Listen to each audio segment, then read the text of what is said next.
El Shah de Irán y Farah Diba se casaron con un motivo muy claro. Había que engendrar un hijo varón. Pero su boda fue mucho más que eso. Supuso un éxito desde el punto de vista dinástico y también del sentimental. Otra cosa es que eso sirviese para lo que habían planeado. Porque lo que empezó como un cuento de princesas terminó como una tragedia que les implicó no solo a ellos, sino a todo un país.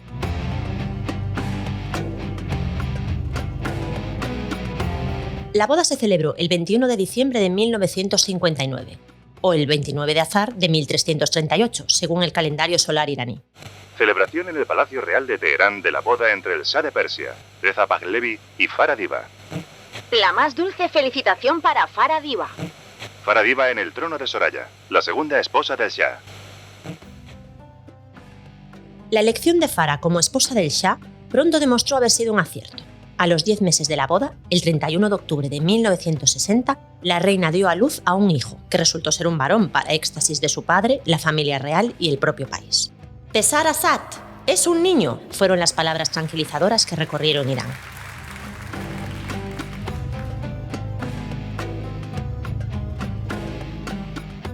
El objetivo del enlace se había cumplido, pero ambos lograron que su relación lo fuese de verdad, más allá de perpetuar la dinastía. Juntos formaron un matrimonio feliz y enamorado que supo mantenerse unido en las circunstancias más adversas, hasta que el torbellino de la historia llegó y lo arrasó todo para siempre.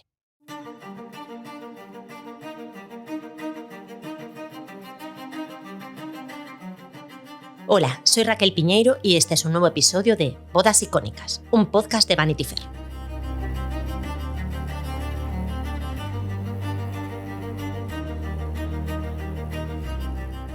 Shah Reza Pahlavi y Farah Diba.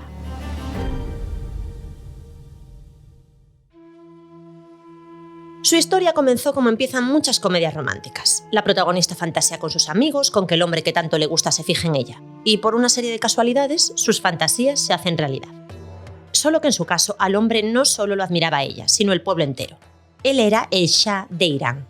Y ella solo una joven estudiante universitaria iraní que vivía en París. Ni siquiera se encontraban en el mismo país. ¿Por qué serie de casualidades y carambolas de la vida el Shah de Irán y Farah Diba acabaron juntos? La historia fue así. Farah Diba estaba estudiando arquitectura en París cuando el Shah Mohammad Reza Pahlavi se divorció de su segunda esposa, Soraya. Eso armó tal revuelo que sus compañeros de clase, convencidos de las virtudes de Farah, o tal vez porque no conocían a muchas iraníes más, insistieron en que ella debería ser la siguiente Shahbanu. ¡Tienes que ser tú! Esto se convirtió en la broma preferida de la promoción. Sin embargo, Mermone, una amiga de Farah originaria de Afganistán, sí se lo tomó en serio. Incluso llegó a regalarle una postal en la que había escrito «Farah Diba igual a Farah Pahlavi». Así lo cuenta la propia Farah en sus memorias. Fue ella la primera que asoció mi nombre con el patronímico del rey.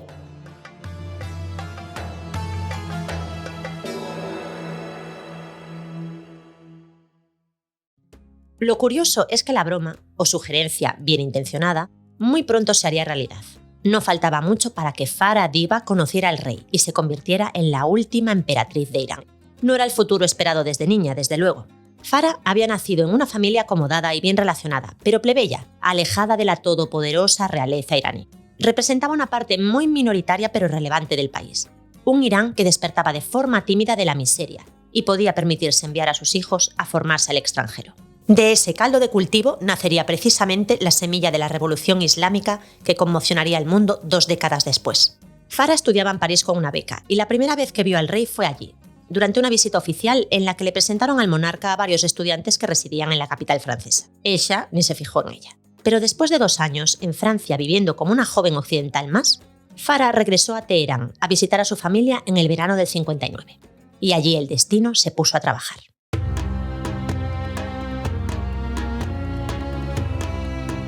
La joven estudiante, de solo 20 años, aprovechó el viaje a Teherán para renovar su beca. Después del infierno burocrático que había vivido para que se la concedieran la primera vez, decidió acudir ella misma al responsable, que resultó ser el yerno del Shah, Ardeshir Zahedi, casado con la princesa Shahnaz, la hija única del Shah, fruto de su primer matrimonio anterior a Soraya. Después de una conversación, el yerno del Shah le invitó un día a tomar el té en su casa con su esposa, la hija del Shah. Farah aceptó encantada. Y su sorpresa fue mayúscula cuando en medio de la velada apareció el mismísimo Shah, el padre de su anfitriona. Charlaron cordialmente y la joven volvió a su casa contándole entusiasmada a toda su familia que había conocido al rey. Pensaba que era algo de lo que le hablaría algún día a sus nietos, cuando recibió una invitación para cenar en palacio. Ahí ya comenzó a sospechar que esa aparición no había sido tan casual ni tan sorpresiva para el resto de los implicados.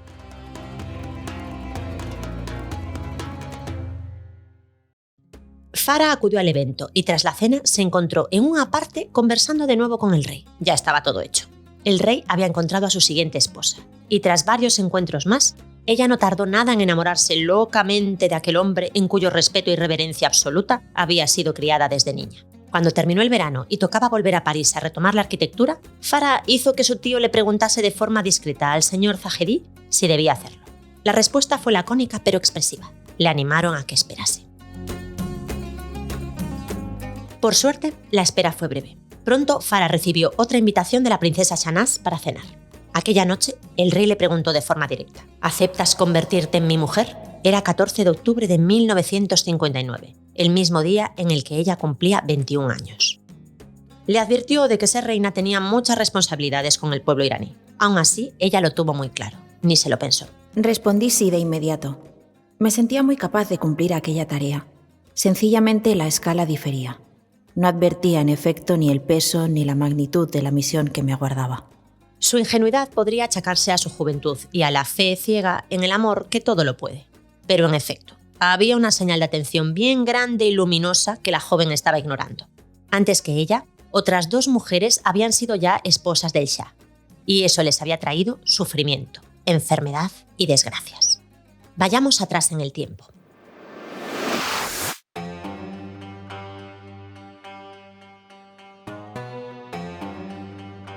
El fracaso del primer matrimonio del Shah no era difícil de adivinar.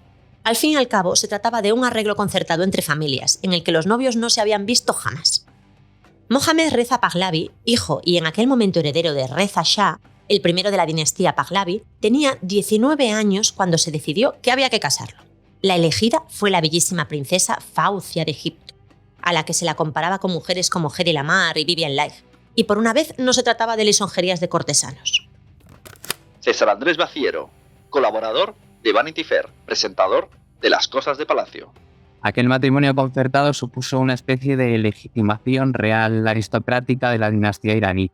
Fue un buen negocio, les daba bastante caché. El novio era el hijo del primer monarca de los Pahlavi, un militar que había llegado al poder tras dar un golpe de estado y a quien sus enemigos llamaban pastor de cabras bajado de las montañas, que a mí me parece un mote precioso. Y la novia era toda una princesa egipcia, glamurosa, la Venus de Asia nada menos, de la empresa de los Mehmet Ali, que llevaban reinando más de un siglo en Egipto. Los ojos azules y el físico espectacular de Faucia iban unidos al atractivo de pertenecer a la poderosa familia real egipcia, con lo que otorgaba pedigrí a la recién nacida casa Pahlavi. Fernando Camacho Padilla, profesor de Historia Contemporánea de la Universidad Autónoma de Madrid y autor de numerosos estudios sobre Irán. El matrimonio entre Mohammad Reza Pahlavi y la princesa Faucia de Egipto fue muy importante porque venía a consolidar ya esta joven dinastía real, los Pahlavi, en Irán. Una joven dinastía porque solamente había sido el padre de Mohammad, el llamado Reza Shah Pahlavi, quien había impuesto a esta familia después de un golpe de Estado de 1925. Por lo tanto, no solo se iban a formalizar las relaciones con Egipto, que ya eran importantes, sino que también se esperaba que de este matrimonio saliera algún hijo varón que fuera a ser el sucesor del Shah años más tarde. La boda se celebró en 1939, el mismo año en el que se desató la Segunda Guerra Mundial. Eso les iba a afectar de forma muy directa. Gran Bretaña y la Unión Soviética invadieron Irán, y tras conocer las simpatías pro-nazis del Shah Reza Shah, le obligaron a huir del país con uno de sus amantes y abdicar en favor de su hijo, con lo que Mohammad Reza Pahlavi se convertía en Shah en septiembre de 1941.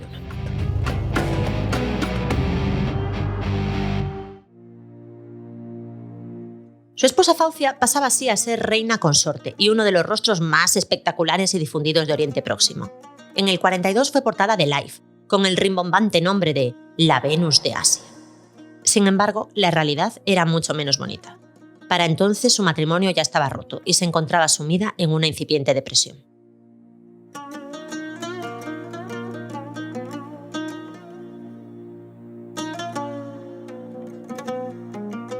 Faucia nunca se acostumbró a la sombría y humilde corte persa. Ella venía de la familia real egipcia y había sido educada en Europa, con boato, lujo y comodidades modernas. Teherán, al lado de Alejandría, le parecía un poblacho polvoriento y la vida en palacio de un tedio insoportable.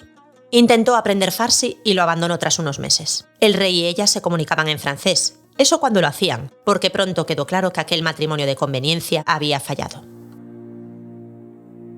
Tras tener una hija, la princesa Shahnaz, Faucia perdió todo interés en su marido, en la vida cortesana o en la vida en general.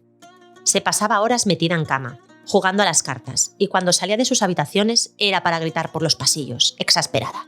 ¡Me aburro! Tan obvia se hizo la situación que su hermano, el ya rey Farouk de Egipto, la reclamó de vuelta a su país con la excusa oficial de que tenía que recuperarse de la malaria.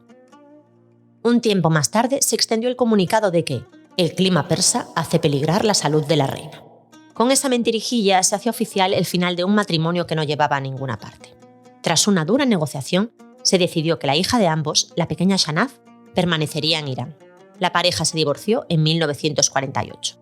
Faucia recuperó pronto el ánimo en su país natal e incluso llegó a casarse de nuevo en el 49 con Ismail Hussein Shirin Bey, un exministro de Guerra y Marina, con el que tuvo otros 2 hijos.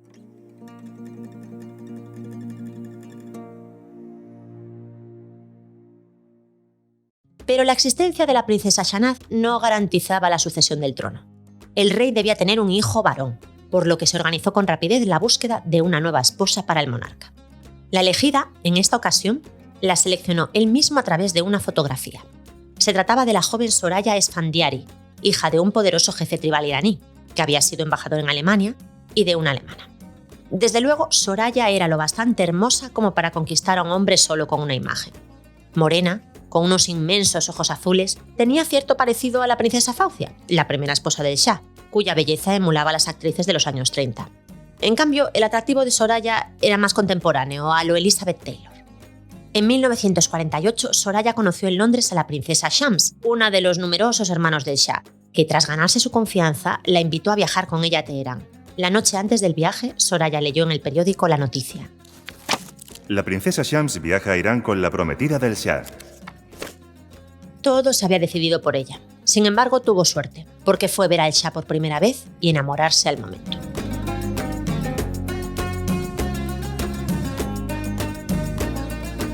El Shah Reza Pahlavi y Soraya Esfandiari se casaron en 1951.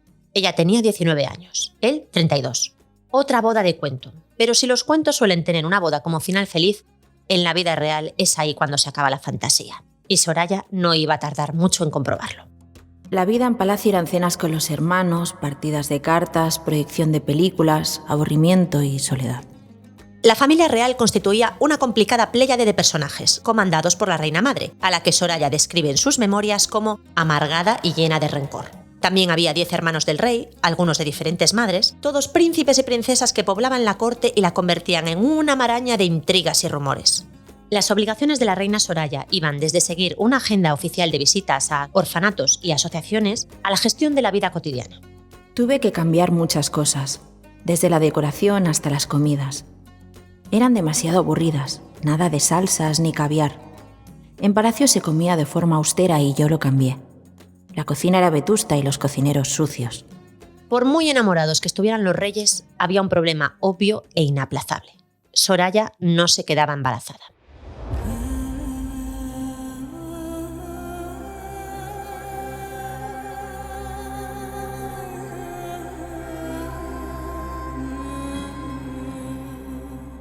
Para el Shah era muy importante tener un hijo varón, puesto que, según la legislación de Irán, se estipulaba que el heredero tenía que ser un hombre y no una mujer. Por lo tanto, un hijo varón era de una importancia enorme, porque así se podría continuar esta familia en el poder.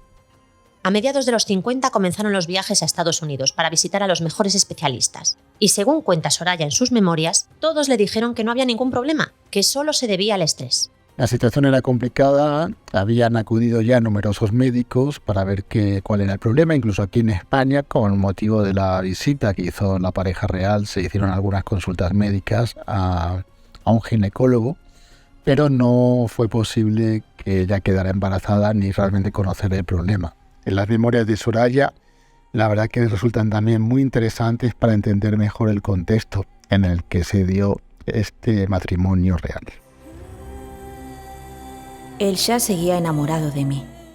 Sus abrazos eran apasionados y fogosos, pero un heredero al trono se hacía imperioso. Se hablaba de maleficios, de djinns, enemigas ocultas dentro de la corte y hasta de esterilidad del Shah después de un atentado que sufrió. Se planteó que su hija, Shahnaz, suba al trono, pero los persas nunca se dejarían gobernar por una mujer.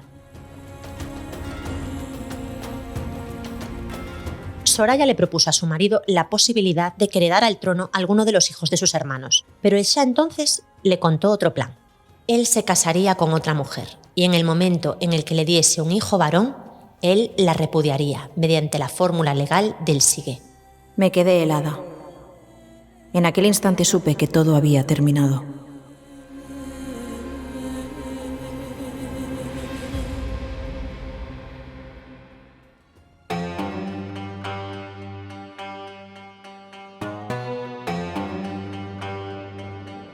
Su divorcio se anunció en el 58, descrito por ella como un sacrificio de mi propia felicidad. Se trasladó a vivir a Suiza y pronto nació su leyenda de la princesa de los ojos tristes. Como cualquier divorcio de una pareja real, tuvo un impacto enorme a nivel global, puesto que ya era una pareja en la que se hacía un seguimiento muy detallado por parte de los medios de comunicación y también una pareja que ya había viajado por numerosos países del mundo, inclusive de Occidente y España. Para la sociedad occidental de la época, sedienta cada vez más de personajes de la crónica social internacional, Soraya lo tenía todo. Era la protagonista de un cuento de la vida real, casada con un monarca exótico con el que formaba una pareja feliz y popular, a la que el sueño se le había roto por algo tan cruel como la infertilidad. A pesar de que siempre se dijo que era estéril, Soraya defendió que con una operación sencilla habría podido tener hijos, pero los intereses de Palacio decidieron su destino. Efectivamente, el repudio a Soraya posiblemente fue la única solución, dado que la necesidad de tener un descendiente para Mohammad Reza Pahlavi era esencial para la supervivencia de la nueva dinastía Pahlavi.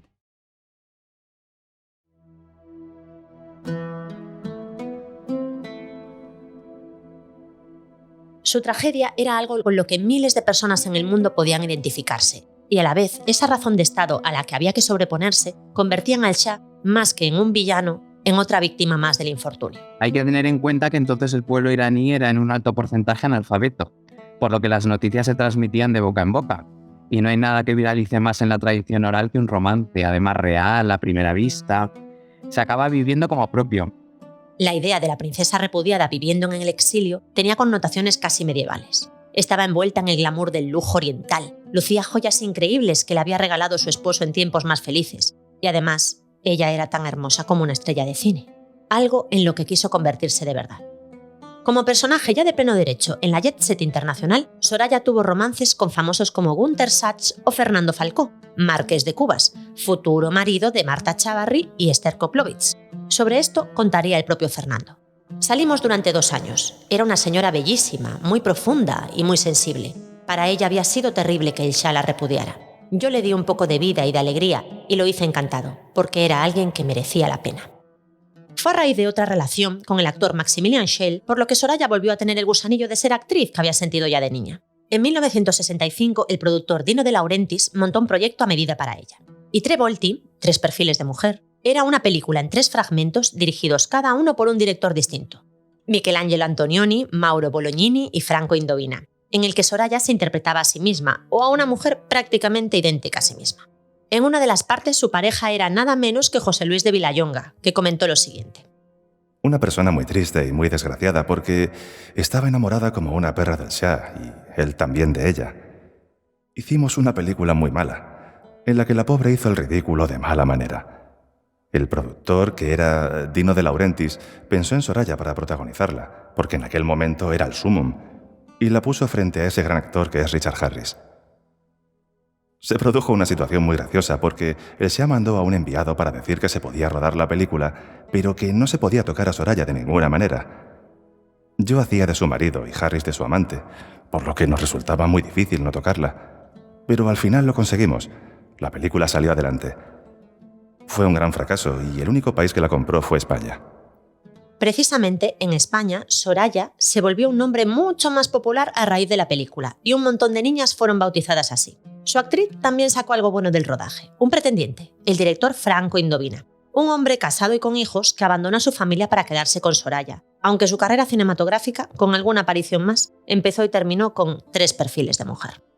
La mala suerte persiguió a la pareja de una forma absurda y cruel. En 1972 se produjo el hasta entonces más grave accidente de aviación en la historia de Italia. Villayonga lo resumía así: todo le salía mal.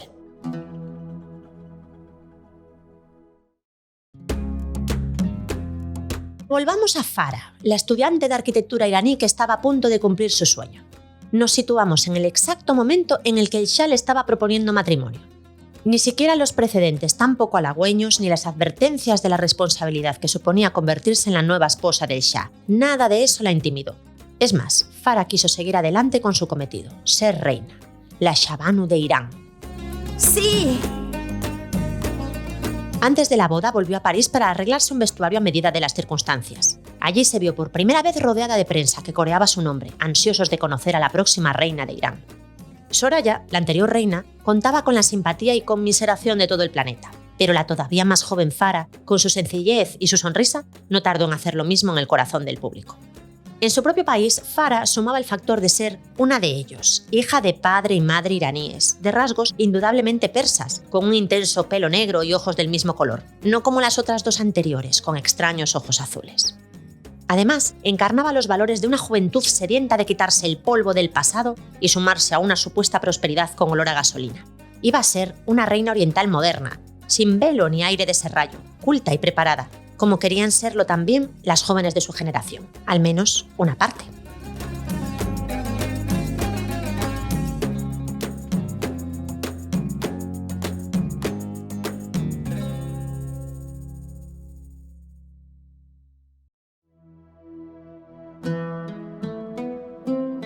Farah se casó con un vestido de Dior diseñado por Yves Saint Laurent. El traje pesaba 15 kilos y escondía en su interior un pequeño secreto. Yo sabía que las costureras habían cosido en azul uno de los dobladillos para que las hadas buenas dieran por fin al rey aquel hijo varón que esperaba. Y el color azul funcionó, porque a los 10 meses de la boda, el 31 de octubre de 1960, la reina dio a luz a un hijo. ¡Es un niño! Farah, en sus memorias, dice que habría estado igual de contenta de haber tenido una niña, algo que cuesta creer debido a la presión que tuvo que soportar. La máxima de todo rey es perpetuar la especie. Aquí Fernando VII no dejó de empalmar matrimonios hasta que con la 4ª mujer tuvo 2 herederas, aunque claro, para que reinase su primogénita Isabel II cambió la ley. El Shah no parecía muy dispuesto, aunque, quién sabe, generalmente se prefiere que reinen las hijas que los hermanos. Además, él tenía un porrón de hermanos que se pasaban el día jugando en palacio a las cartas, una cosa con la que no podía la propia Soraya. Pero esto ya nunca lo sabremos. Durante el embarazo, los rumores no habían cesado en ningún momento. Se había dicho que en realidad no estaba embarazada, que se ponía una botarga para simularlo, que había cambiado a la niña que había parido por un niño anónimo. Luego se dijo que el niño era mudo. Pero, rumores aparte, Farah y el Shah no solo tuvieron un hijo, sino 4. Reza, Farahand, Leila y Ali Reza. Lo cierto es que tener un hijo varón no era la solución de las infinitas preocupaciones que como soberano de Irán tenía el Shah.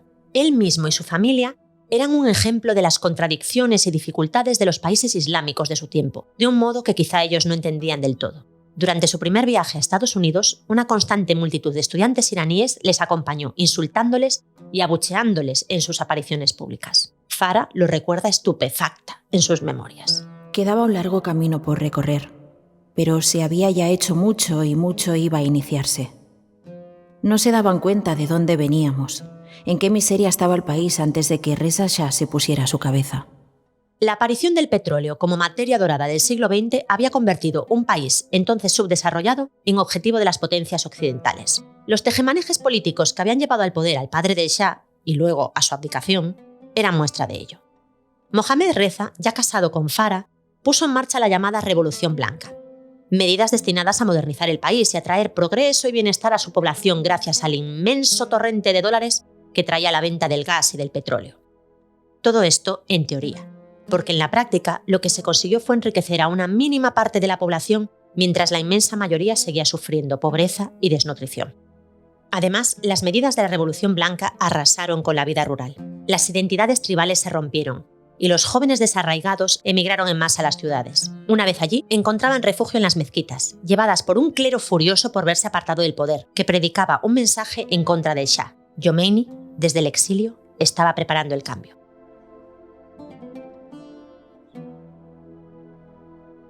La familia real era parte de ese conflicto entre tradición y progreso. A muchos les provocaba malestar la idea de que ser moderno tenía que pasar de forma forzosa y única por serlo a la manera occidental, abandonando la cultura y costumbres del propio país para conseguir unos beneficios que solo alcanzaban a muy pocos.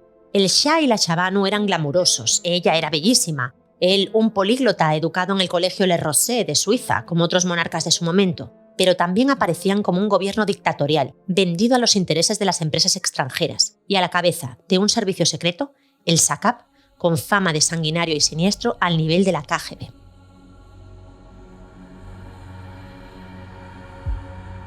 Farah Diva venía a representar una nueva imagen quizás de mujer, menos tradicional, menos estática de lo que pudo haber sido incluso Soraya, ¿no? Que estaba muy para posar frente a las cámaras por su belleza y por sus ojos claros que tenía. Mientras que Farah era una mujer que se había formado en París con una gran inquietud en las artes, ella había estudiado completamente arquitectura, venía también de una familia muy importante de la aristocracia iraní y por lo tanto, además de esa diferencia de edad, esa preocupación, ¿no?, por la situación de la mujer que tenía Farah, en el sentido de que esperaba que una occidentalización podría mejorar sus condiciones de vida, evidentemente hizo que, por un lado, quizás las personas más allegadas a las clases media o clase alta no vieran con buenos ojos, pero claro, también, por el otro lado, los sectores más conservadores veían como un peligro, una potencial amenaza, una reina tan presente en la vida política de Irán como lo fue Farah Diva.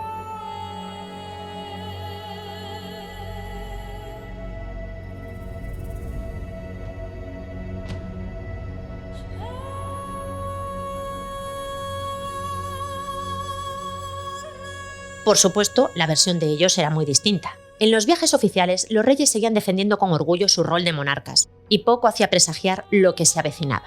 Incluso en 1967 decidieron celebrar por fin su coronación como emperadores. Primero, el Shah se coronó emperador, y fue él quien coronó a Farah como la primera emperatriz en la historia de Persia. Farah Diva es la primera emperatriz de Persia. La obra maestra de Farah Diva, La coronación.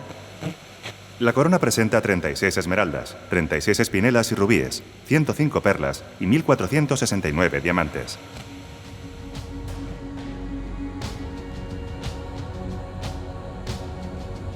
El protocolo seleccionado tiene un evidente parecido con la coronación de Napoleón. De hecho, el momento en el que el Shah le ceñía la corona a su esposa es casi un calco del plasmado en el cuadro La consagración de Jean-Louis David. Ella arrodillada ante el emperador, las damas recogiendo el manto blanco, la unión de poder real y poder religioso. Era una Josefina moderna ungida por su Napoleón. Farah le dio al acto de coronación una lectura en clave de género. Cuando hubo puesto la corona en mi cabeza, me pareció que acababa de consagrar a todas las mujeres iraníes, solo 4 años antes asimiladas en el mismo artículo de la ley a los deficientes mentales. Ni siquiera teníamos el elemental derecho de designar a nuestros representantes. Aquella corona hacía desaparecer siglos de humillación, con más seguridad que todas las leyes. Afirmaba solemnemente la igualdad del hombre y la mujer.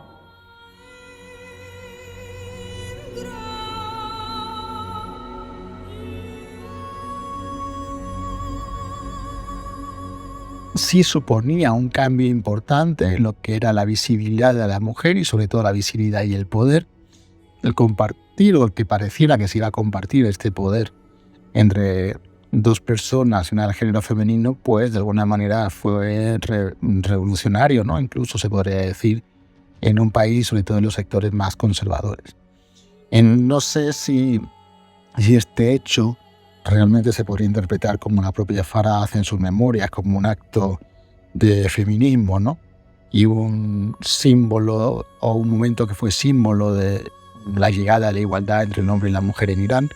Quizás eso es demasiado atrevido, puesto que nunca se puso en duda de que realmente la persona fuerte era el Shah, y Farah pues era su esposa, era su compañera, y aunque estaba allí presente, pero su posesión era en ese momento sí que iba a ser secundaria, ¿no?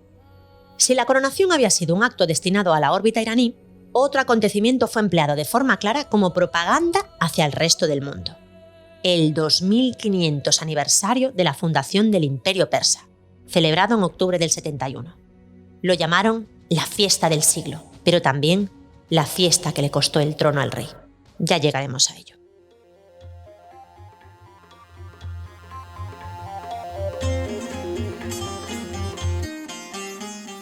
Durante semanas, Irán organizó una serie de actos, exposiciones y festividades con el objetivo de mostrarse como un país en vías de desarrollo, ya no subdesarrollado, y miembro de pleno derecho de la comunidad internacional. Y lo hicieron a lo grande, demostrando lo que era el lujo asiático. Para la gran cena del 14 de octubre del 71, montaron en Persépolis una ciudad de tiendas al estilo tradicional y una mucho más grande para los invitados ilustres, entre los que se encontraban los príncipes Juan Carlos y Sofía, Ingrid de Dinamarca, el rey Constantino de Grecia, la reina Muna de Jordania, Rainiero y Gres de Mónaco, la reina Fabiola de Bélgica. Había más de 600 comensales VIP. El periodista Jaime Peñafiel también estuvo presente, y así lo recuerda. Era indudablemente el banquete más fabuloso al que alguna vez asistí. Era la expresión del lujo absoluto, pero también del refinamiento completo. Era el mayor de todos los banquetes del siglo, y es muy posible que uno similar nunca sea organizado otra vez. El banquete estuvo compuesto de huevos de codorniz rellenos de caviar iraní, mousse de cangrejo de río, lomo de cordero relleno y asado con trufas, sorbete de champán añejo, pavo real relleno de foie, turbante de higos glaseados al oporto con sorbete de frambuesa y café mocha. En la parte final del evento se acabó el café, por lo que hubo que servir Nescafé sin que nadie se diese cuenta o al menos se quejase. La fiesta del siglo fue objeto de una gran controversia. La oposición lo consideró un derroche sin miramientos de un Shah más preocupado por su imagen internacional que del bienestar de su pueblo. Para sus defensores, fue una operación de relaciones públicas sin precio posible, una reivindicación del legado persa que colocó su profunda herencia artística y cultural en un lugar prominente ante el mundo. En cualquier caso, todo estaba a punto de derrumbarse.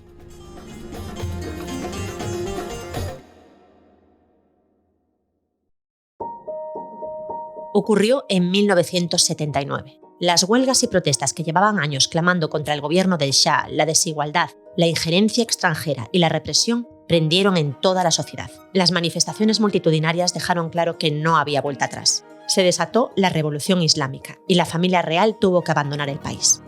Farah contaría después que lo hicieron con lágrimas en los ojos y el firme convencimiento de que íbamos a volver más pronto que tarde. Pero no fue así. El ayatolá Jomeini volvió del exilio e Irán se convirtió en una república islámica. Los 2500 años del Imperio Persa eran ya solo una nota del pasado, y los avances políticos y culturales de los Pahlavi quedaron reducidos a cenizas. El exilio fue complicado para los Pahlavi, agravado aún más por el cáncer que sufría el ex-Shah y la dificultad para encontrar un destino en el que establecerse.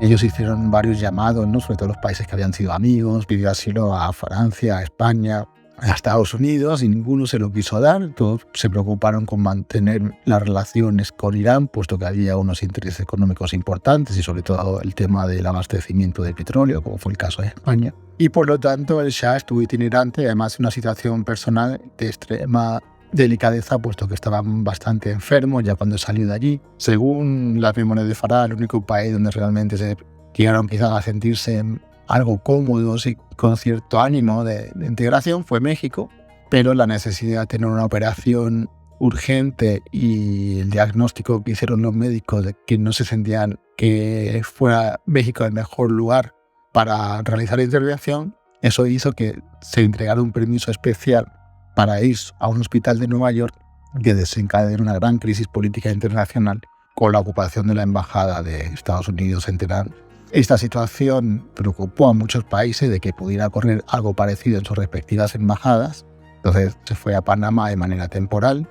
Ella sentía o le avisaron que no habría mucha posibilidad de quedarse ahí, incluso había un temor de que fuera extraditado. Y entonces regresa a Egipto, lo cual también fue una mala decisión porque Irán temía que la llegada del Shah a Egipto era un plan de una acción contrarrevolucionaria y de ahí un nuevo salto de Egipto a Irán en el caso de que tuviera éxito.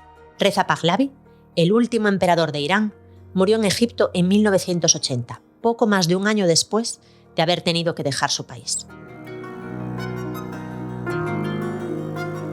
Farah se estableció en la costa este de Estados Unidos con sus hijos, el mayor convertido en titular de un trono que nunca heredaría. El resto de su vida no fue fácil. Sus 2 hijos menores se suicidaron, víctimas de la depresión y las adicciones, algo de lo que Farah siempre ha culpado al exilio. Cada vez queda menos gente que recuerde la corte real en la que vivió Farah Diva o incluso los tiempos anteriores a la República Islámica. La reina Faucia, la primera esposa del Shah, también tuvo que exiliarse después de la revolución de Nasser, que derrocó a su hermano, pero pudo volver a Egipto en los años 70, y allí fue donde murió en 2013. Soraya Esfandiari, la segunda esposa, ya había fallecido antes, en 2001. Nunca se libró del apodo de la princesa de los ojos tristes. Por su lado, Farah Diva, a pesar de la distancia que la separó durante más de 40 años de su tierra natal, siempre conservó esa aureola legendaria de emperatriz en el exilio, de historia que permanece viva, intacta. Y tras la revolución y la muerte de su marido, Farah resumiría su existencia con estas exactas palabras: «Tengo el sentimiento de haber participado en un juego del que no he acabado de comprender las reglas».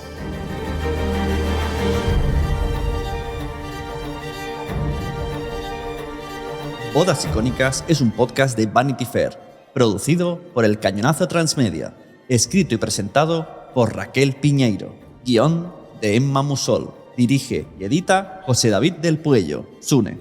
Redacción: Margot Martín, Ana Isabel Loaiza y Marisa Mañanós. Producción ejecutiva de El Cañonazo, Luis Alcázar. Dirección de producción, Manfredis Giannoni. Producción ejecutiva con D. Nast, Sara Ramos.